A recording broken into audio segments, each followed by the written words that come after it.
Bennelong. Thank you, Speaker. Week after week in this place we see the continued and ongoing contempt that the modern-day Liberal Party have for vulnerable Australians. One of the most contemporary examples of their disregard for vulnerable Australians was, of course, the implementation and support of the illegal Robodebt scheme. The member for Cook's automated debt recovery system targeted welfare recipients seeking to claw back alleged overpayments without adequate evidence. The scheme was illegal and the consequences were devastating. Innocent individuals, many already struggling to make ends meet, were burdened with crushing debts, pushing them further into poverty and despair. The emotional and financial toll of this heartless and illegal scheme cannot be overstated. And while the victims continue to face the impacts of this scheme on their day-to-day life, the member for Cook rose in this very place to reject any adverse findings against him that were made by the Royal Commission. That's right, he really stood up here to say that he had no role or responsibility for Robodebt. While vulnerable Australians are still hurting, the member for Cook felt that the most important thing for him to do in this place this week was to play the victim. Instead of apologising and taking responsibility, instead he said, "It's not my fault." And unbelievably, the Leader of the Opposition chose to back him in. He continues to support the member for Cook despite the adverse findings of the Royal Commission. Speaker, the Liberals' disregard and outward attacks on vulnerable Australians do not end there. We, of course, had the Opposition Leader earlier this week saying the Liberals would attempt to reverse increases to JobSeeker.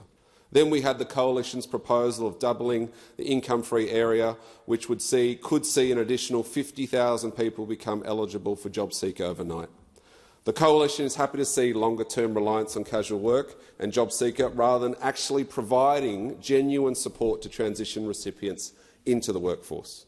So deep is their contempt for vulnerable Australians on JobSeeker that they would rather oppose increases to the rate of JobSeeker, rental allowance and single-parent payments.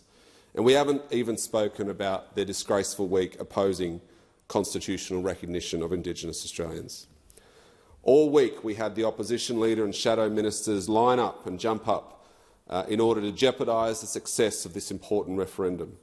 And Liberal backbenchers continually espouse falsehoods about what the voice would mean for this country and Indigenous communities.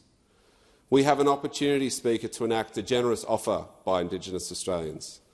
The voice will be representative of Aboriginal and Torres Strait Islander communities. It will be empowering, community-led, inclusive, respectful, culturally informed and gender-balanced. But members of the Liberal Party say that Indigenous people have already had their say and that the status quo is fine. They're fine with the fact that the national target of no gap in life expectancy between First Nations people and other Australians is not on track to be met by males or females. They're fine with the fact that the number of Indigenous and Torres Strait Islander children commencing schools that are developmentally on track has gone backwards since 2018. And they're fine with the fact that Indigenous children continue to be vastly overrepresented in out-of-home care. The Productivity Commission's review of the National Agreement on Closing the Gap reinforced yet again what Indigenous communities have been saying for years. Closing the gap is not working because Indigenous communities are not empowered with a proper voice or say in their own affairs.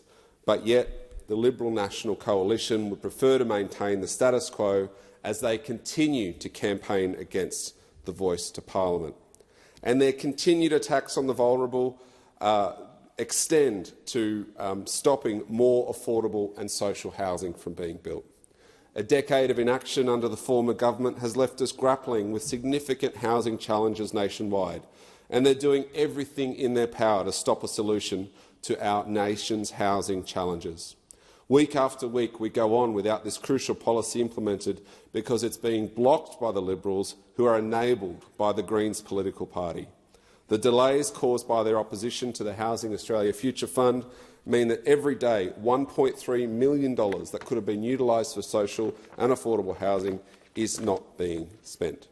There's a theme here, Speaker. The Liberal Party's repeated attacks on vulnerable Australians, from the Robodebt scheme to opposition to the voice, demonstrate a disturbing lack of empathy and compassion, and this is the modern-day Liberal Party under the leadership of the Leader of the Opposition.